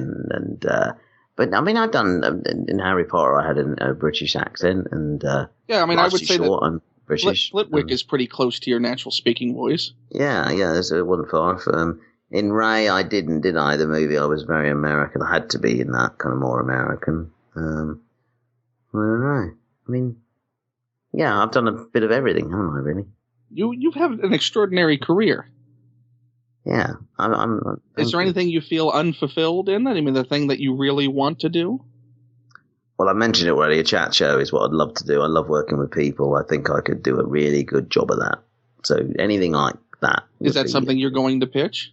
I mean, they're giving chat shows out left and right. Are they? Where? In America? No, in the UK. I don't think so. Every time you turn around, another's launching. Well, I'm at the back of the queue, I think, in a minute. You need to let people know that you want to be in the queue. I've been letting them know, but no, there's a company I'm working with, and we've kind of quite far into development of a show now. Well, tell me something. I mean, instead of going the traditional route, when you're trying to sell to networks, why not do like an internet viral thing? Do your own chat show. Yeah, it's quite a powerful way to do stuff now, isn't it? And then let them turn around and go, oh, we should pick that up. Should get him. We need him. But that way you're doing it on your own terms as far as, the pilot and how it goes. But do a pilot. Put it out on the net. Yeah, absolutely. So who would you want your guests to be on your first show? You're going to have anyone. You can ask anyone. Ask anyone. You can have anyone in. You want to do a half hour or an hour? I'll have a half hour, I think. I don't want to be overly ambitious. So we're talking 2 guests. You know what I like, though? Okay, I like a big celebrity guest, obviously, somebody interesting. But I also like somebody that's kind of just an unusual person that's done something amazing, that's a normal, regular person. I think that'd be good. So there's this contrast between somebody that's, already famous, but somebody that's just maybe, hadn't done an achievement or is maybe slightly eccentric or something. But just the fun is in the conversation. You could have the biggest star in the world, and if they're boring, they're a horrible talk show guest. Well, that's right. And I think it's about getting under the skin of the person a little bit, isn't it? And celebrities and actors are great at sort of portraying the image they want to present on a talk show and promoting the particular film. But I think it's far more interesting to try and find the person. And I think that it's sort of dig past the prepared. Yes. I mean, Craig Ferguson in the U.S. does an amazing job of it. Have you seen his Late Late Show? No, I haven't. No. I would heartily recommend if you YouTube any clips of him on the Late Late Show. No, as soon as they walk out, he rips up the cards. There's nothing prepared. He has a conversation. Right, that's good. You see a lot of talk show people that will rely heavily on their prepared material and talking points. But no, he wants them to come out and just chat. What's going on with you? How you doing? What's this? And see where the conversation takes you. I think that to exist in the moment in a conversation is the only way to do it. Otherwise, why bother bringing someone out? You can put a press release up on screen. Well, there's nothing worse than you do an interview with somebody and they're not listening because they never follow up on what you've just said. They just cut right to the next question. Oh, yeah, they're just scanning down the list. Yeah, got to get through this, got to get through that. And it's like... And a lot of the times you do these shows, they say, the researcher says, right, we're going to run through the questions with you. And I said, no, let's not run through them. I'll go out there. I don't want to know what's coming up. Then it'll be much better. Well, you did Alan Carr, didn't you? I thought Alan Carr is pretty good about being flexible and being in the moment. No, that was good. I did Alan Carr with Ricky, actually. It was fun. It was a fun show. Another great show that I did was Jonathan Ross a few years ago. And I really loved doing his show.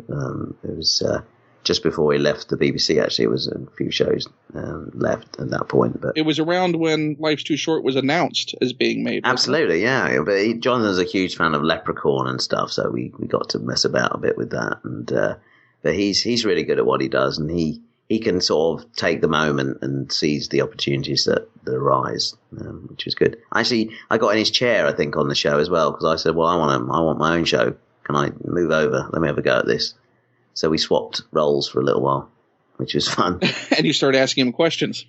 Yeah, I did. I sort of did an impression of him, which it didn't take too well to. Actually, I flicked my hair around a lot and sort of kept adjusting the cards in a stack on the desk, which he does a lot of.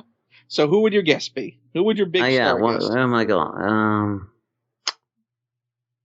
I'd love to interview Larry David, actually. Because I've never seen Larry David talk. I've only seen Larry David as Curb Larry David. I've never actually seen him. Well, I'm sure if I went after stuff on YouTube. Yeah, well, he did that one-on-one with Ricky. Yeah, I never saw it. I wanted to. I think I set my DVR to record it and didn't get it or something, but I did want to see it. It's interesting. It's not as awkward as the one-on-one that Ricky did with Gary Shandling. That's just painful to watch. You've never seen two people just not hit it off as awfully as that. And well, why do you think that was? Do you think that's because they're sort of in the same arena slightly? Oh no, well, I've heard some background from a friend of Gary Shandling's that of what sort of the situation was, and I think there was just a lot of miscommunication before the interview started, that it just started on the wrong foot, and Gary's sort of a prickly person anyway. And so once you start something like that on the wrong foot, and if you're not copacetic with Ricky's particular energy, it can go very much into the territory of you're just getting on my nerves. Okay, I see. And that's the vibe. Only you get to watch, an hour of this, of the two of them just not seeming to click. No. I mean, the Larry David one's great. He did one with Christopher Guest. That's good to watch. But yeah, the Gary Shandling one.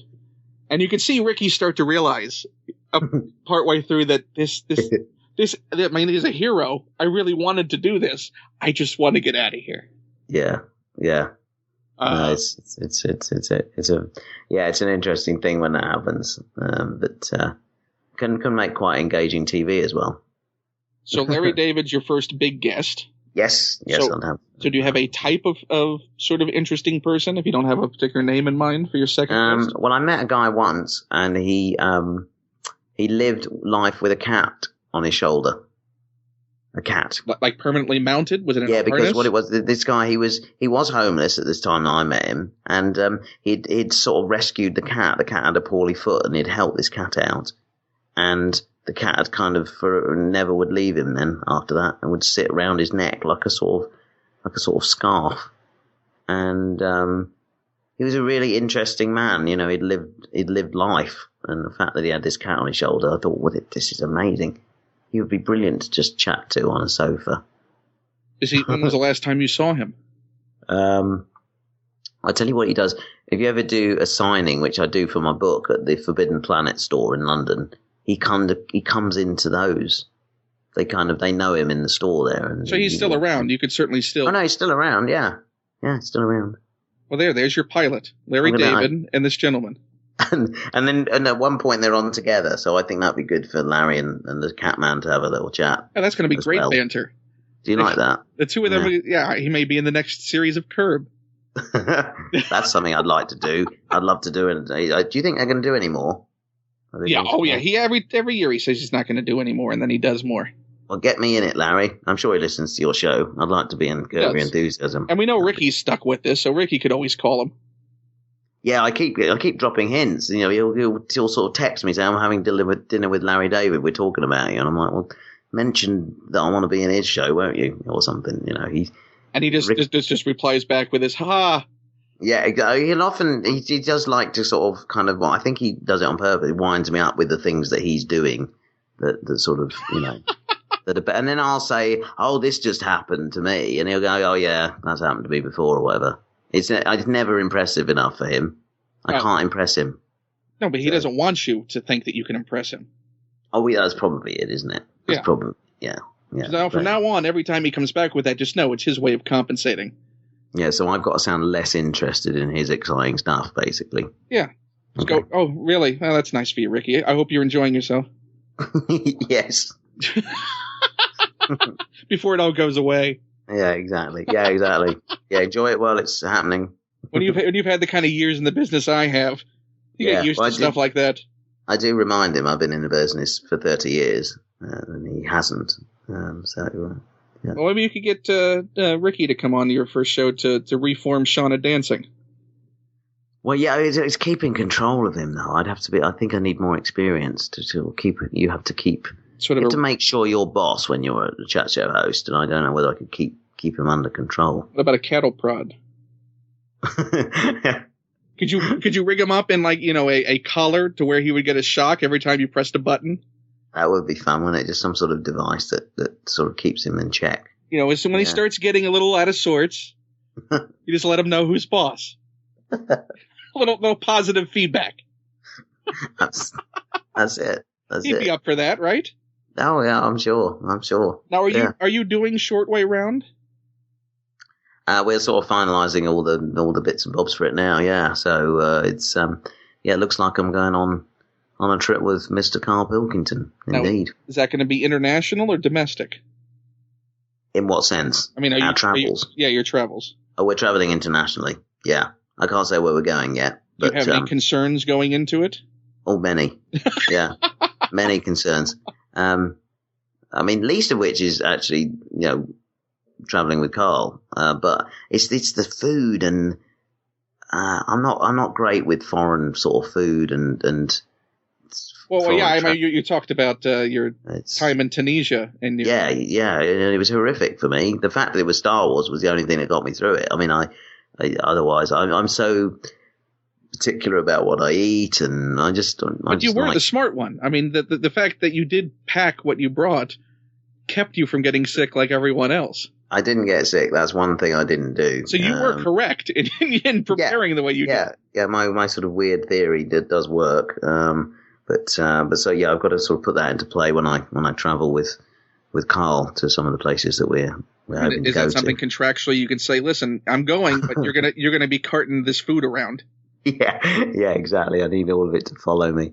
There's gonna be a little toe behind that you guys have. Yeah, I mean, Carl, he take Monster Munch. Yes, he used to take, but he's now sick of them. He's had too many, so he doesn't like them anymore. So I don't know what his new sort of standby food is. So what was your standby? Mine is like we call them chocolate digestives. I'm sure you'd say like a chocolate cookie. It's a biscuit, basically, a sweet biscuit though. So sort of like how sweet would it be? Would you like an Oreo sort of thing, or a? Well, it's got a sort of plain digestive base with sort of layer of sort of plain chocolate on top. So sort of a chocolate version of like a Jaffa cake. Yeah, but with no orange in it. With absolutely. No orange. Okay. And the biscuity bit's a bit crunchier than the Jaffa cake, not as spongy. And this is what you would subsist on. Oh yeah. I could eat. They're good. I mean, they'll keep you going. That's what I kept going with in Tunisia. That and some sort of pizza. Sort of used to alternate. Well, that was the last time you did any extensive international filming, wasn't it? As far as in an area where you'd be concerned about the cuisine. Yes, yeah, that was the last time I was concerned about the cuisine. Most definitely. Yeah, I tend to sort of avoid any areas that have, I mean, Liam Neeson had his own chef when we were there. Really? He didn't invite me in. Well, he knew I had an extensive amount of British chocolate biscuits in my room. Yeah, so he knew you were good. You had your digestive. He thought, he's good. Yeah, exactly. So he just got his chef there. And you don't need the steak or the pasta. No. Flown in every day. Imagine getting to that level where you can have a chef. Wouldn't that be good? You'll get there soon enough. Get the talk show going. You'll get the feature films going.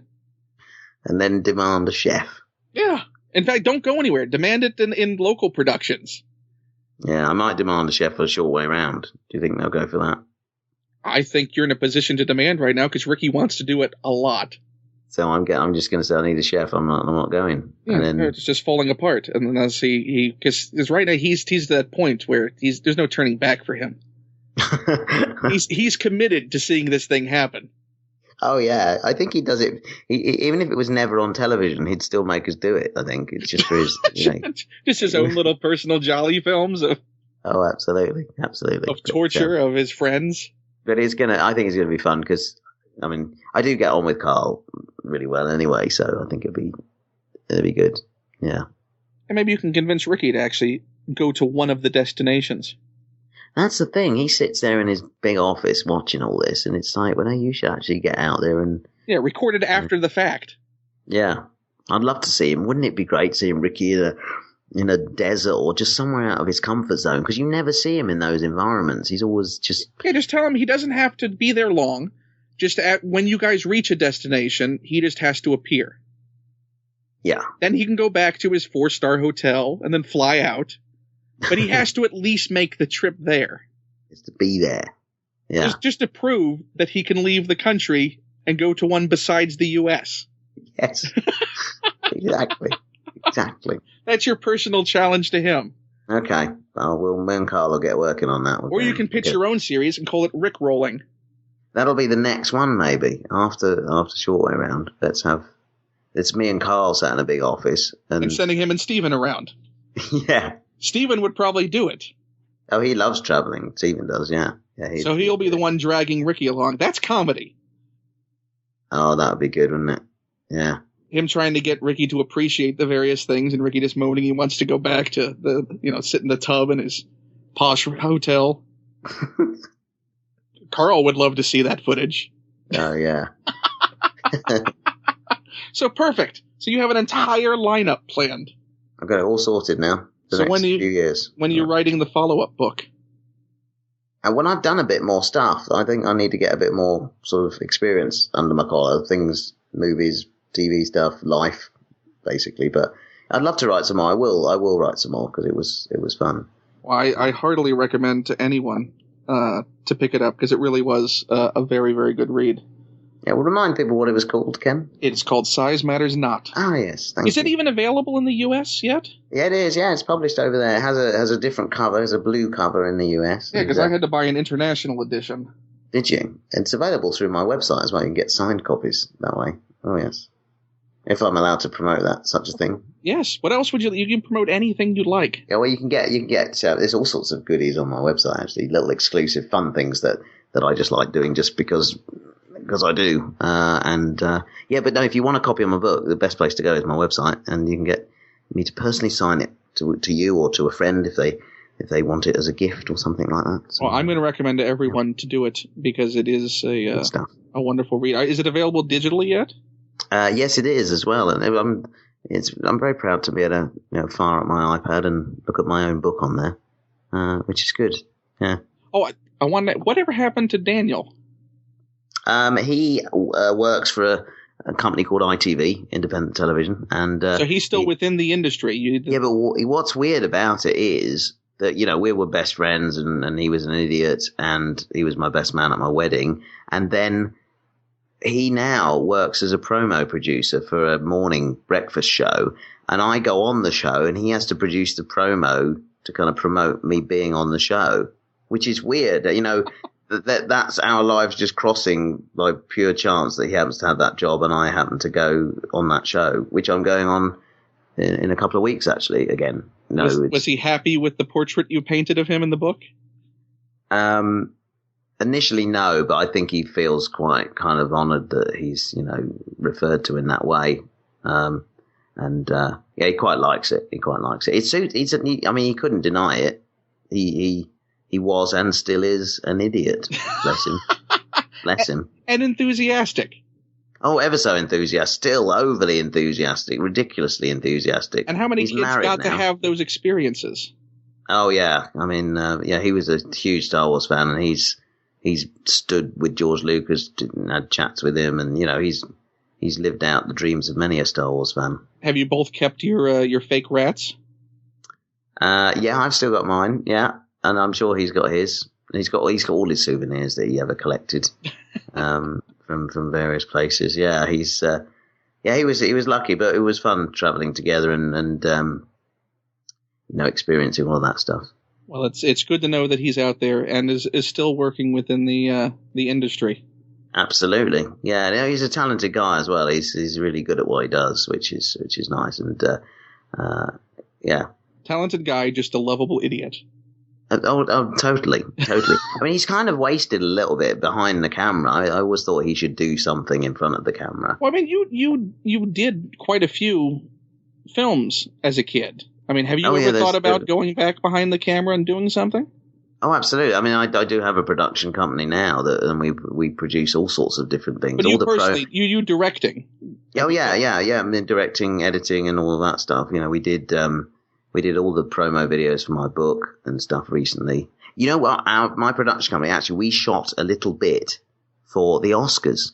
You did? Which was exciting. Yeah. There was these lovely reels that they made for for the nominations. The nominees, yeah. And there was a bit, they used 4 seconds of our bit, but we shot that over here for them.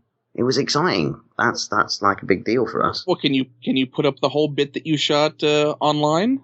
We could do, couldn't we? Because we had loads of questions, and there's about half an hour's worth of me waffling on about makeup artists and visual effects and all of that stuff. Why not? I mean, there are people that are interested in that, and that's what the internet's for, to put up stuff that otherwise wouldn't get out there.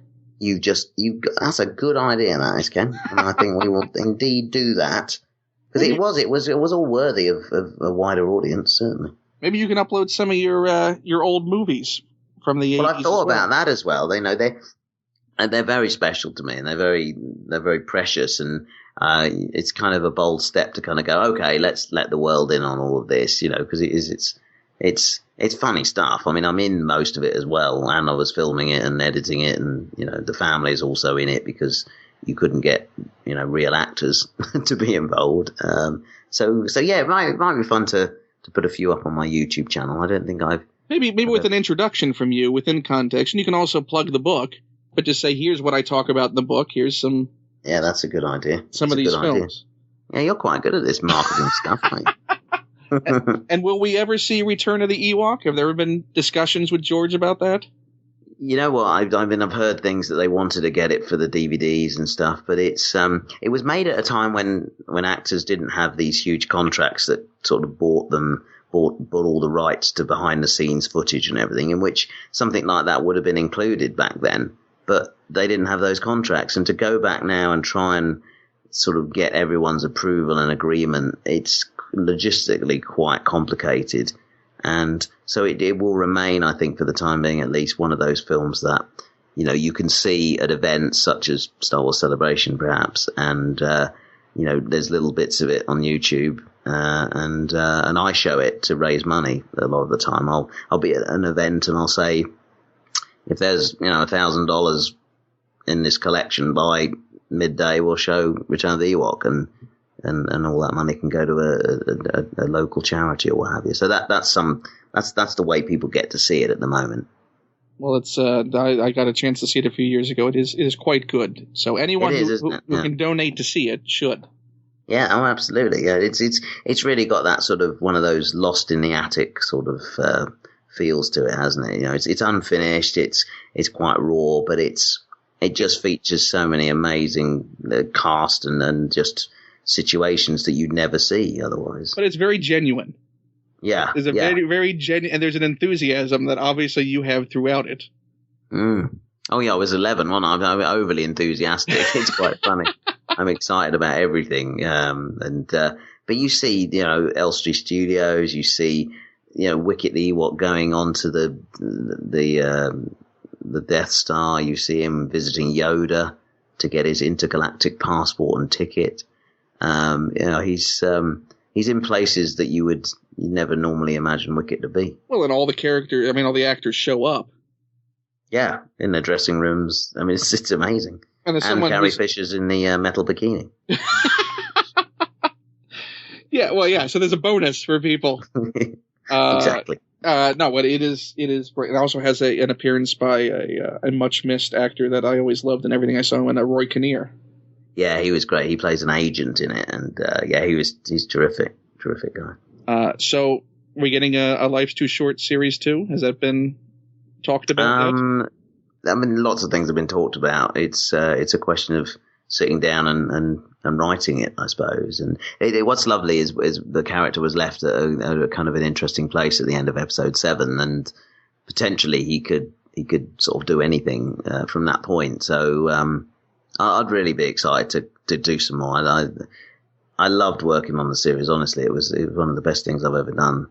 One of the hardest things I've ever done as well. I mean, never underestimate how difficult comedy is. It's the hardest of all of the genres, particularly because there's so much that you have to put into it. Because something can be funny or not funny for such a very slight variation in the way that you do something, and it's all about actually trying not to make it funny is probably one of the hardest things. And then on top of that, there's the physical comedy. There's the amount of dialogue that I have to learn, and a lot goes into it. You give your life and soul to it while you're working on it, and you can't fake it. No, absolutely. You can't manipulate an audience into a laugh they don't want to give. it had to be real. And the fact that it was sort of, fake documentary in style, everybody had to try and feel that much more real with it, and the comedy, the slapstick, the falls, they had to feel like had happened and the camera had just happened to capture this, It's one thing doing a fall in a feature film, in an action sequence. There's a whole other thing trying to do it in that situation, which is a very much more raw, real situation. Trying to make that stuff look natural is really hard. Is there anything you would tweak, looking back at Series 1, going into a Series 2? Maybe my hair. It's a bit flat. But it's obviously done for ease of use. If you have a sort of a slightly like a hairstyle like I would probably wear my hair normally, because you're swapping scenes. In the day you go through so many scenes and you go through so many story days, as it were. So you might start at day 3 and then you'll do day 19 story day, and then you'll be back and forth. So trying to maintain sort of these hairstyles, it's easier. So purely continuity. Flatten it, just flatten the hair, just keep it one easy style. Now, what if you just wore like a green cap and they could digitally insert your perfect hair after the fact? Could do. But there's so much of Life's Too Short as well that didn't make it into the series that we shot because it was the episodes were too long. There's so much. Now, is that going to be on the DVD? Good stuff. I hope so. Ricky and Stephen have And you shot a pilot, didn't you? There's all sorts of extras. Or sort of a taster tape. Didn't you? Yeah, there's loads of little bits, which it would be fun for everybody to be able to see one day, But outtakes as well, of course, with Ricky and Stephen. There's a ridiculous amount of those, particularly Ricky laughing. No, he doesn't. No, it's Ricky, me, and Liam Neeson. There's a lot there. Everyone conspires against Ricky. Well, no, I don't think so. No. Make him laugh. No, not at all. He's the one that. Yeah, I mean. He's a giggler, honestly. Just even when he's just directing, he forgets that he's watching it live and laughs. And he's like, "You're not at home on your sofa. You're sat here with us. Shut up." Have you ever gotten to a point where you just wanted to walk over and just slap him? No, not at all. Because when he is laughing, hey, Ricky, please, we've been here 3 days on this one scene. No, they get on stuff quick. That's another thing about the way that Ricky and Stephen work is they know what they want. They don't hang about. Once they see it, that's it. You move on. We move so quickly when we shoot on Life's Too Short. It's pretty amazing. And so you might do 10 pages of a script in a day, and that day has lasted from 8 till about 4.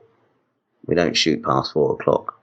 So, and that's definitely out of the norm. Oh yeah, because you can work on that, and you can also have a life. Whereas if you work on something like Harry Potter, that becomes your life for the duration because you work from 4 or 5 in the morning till 9 at night every day. So, but Life's Too Short was really good way of working. I can imagine probably the Leprechaun films being even more insane with the hours. Yeah, they were. There were night shoots that went into day shoots that went back into night shoots, and they were 2 weeks, 2 weeks of that. But you got a whole movie out of it. But the occasional smattering of gunfire in the background. Oh yeah, yeah, that's right. And that wasn't from the movie; that was real. Yeah. So really, some of the most dangerous sequences you've ever done. Oh, I think so. That was shooting in South Central LA for real. And it was. Yeah, I'm sure we were in mortal danger. I did like the fact that you said that when you asked about calling the police, they just laughed at you. Oh yeah, that's right. It's the norm down there. But I did feel an slight advantage being dressed as the leprechaun. I was slightly worried about the gang colours, whether green was the colour, but just being the leprechaun, I was sort of accepted. Sort of the guys that came by were like, "Yo, dude, you're cool." I was like, "Yeah, thanks." Have they presented you with another sequel script yet? Not yet. I was doing some interviews earlier on because they're actually re-releasing the films for on demand, and also some of them are in high definition now as well. And so we talked about sequels, and it's always being asked to be, would you do another one? And of course, I would love to go back and visit the character again. And I mean, I would think you sort of had a proprietary sense now. I mean, this is your character. Oh yeah, it's just the thing about it is loads of people have had loads of ideas, and the films are always very popular. I can't see why. It's sort of a no-brainer. Why not reboot this? They've rebooted everything else. They've rebooted things that didn't need rebooting. So we could do this. There's no problem. I think if all the Leprechaun fans who want a sequel kind of donated $1, we could easily make one. Or you could easily Kickstarter a Leprechaun film. If I had the money, I'd probably say let's make one, because you know there's an audience for this out there. You know what I mean? There's plenty. You're not going to lose money on it. No, I mean there's plenty of deranged people in the world who want to watch another Leprechaun movie. People may question, if it's high art. Yeah, I don't think it's high art, but it's one of those. But it's certainly something that people have enjoyed. Yeah, no, that's right, and continue to do so if it's getting a high definition release. I know it's gonna. We're actually sort of inflicting that upon people now. But so maybe for the reboot, you can get Ron Howard to direct. It's a whole new generation. We could do, yeah, and he loves them now, doesn't he? And then we could do one in 3D because it's all the rage, isn't it? Tell him he's doing it for his kids. Yeah, it's for your grandkids, Ron. Yeah. Yeah, easy sell right there. That's it, done. Reunited. You can get Val in there too. Do you want him teamed up, the Leprechaun and Val Kilmer? Oh yeah, wouldn't I'd love to work with him again. That'd be great. Yeah. Well, wasn't there rumors and talks about a Willow sequel happening? That's another question. Along with the Leprechaun one, it's always talked about. I don't think there will be another Willow. Unfortunately, it just seems to be. It's been a long time now. Well, I'm shocked that hasn't gotten a nice Blu-ray release yet. Yeah, Lucasfilm they were a long time releasing it on DVD. In fact, it was a long time coming. But somebody told me actually that works for Amazon that there was a sudden sort of surge in orders for Willow once Life's Too Short came out, because it's discussed quite a lot in the series, and I think people start thinking, hey, I haven't seen that movie for a while, and they bought it again, which is cool. That and the Ewok movies. Yeah. There's all of my back catalogue, I think, has suddenly become a little bit more popular. Well, how does that feel? That you could actually, I mean, you're at a point in your career you can say, I have a back catalogue. I did just say that. Then it sounds a little bit big-headed, but it's not. I mean, it's an accomplishment. It's sort of a back notebook, maybe. But I got. Yeah, no, I suppose it is an accomplishment, and I'm lucky. You don't have a tiny IMDb page. No, although I think it is quite long, but it features Time Bandits, which it shouldn't do. Does it still have Time Bandits? I think it's still on there. Yeah. No. Yeah, it is. People. I think people put it on there for a joke now. I think, but it gets taken off, and someone else puts it on there just for fun to sort of. I'm going to do a search. I'm on your Wikipedia page. I'm going to do a search for Time Bandits. Nope, it's not on your Wikipedia page. Okay, that's good. So that's a start. So anyone doing their school reports on you will not be finding it there. Which they do. People do write to me saying they're doing a school report on me. And now we're going to look on IMDb. Okay. And it is not under your acting filmography. So it's been removed. See, it comes and goes, you see. I mean, now we've talked about it, it'll probably be back on there again now. Somebody will go, I'll put that on there. See, if only Terry had made Time Bandits 2 and cast you in it, it all would have rectified itself. Yeah, there's been rumors about that for years, haven't they? Are they going to do one or not? Well, no, he was close to doing it for a bit. Yeah.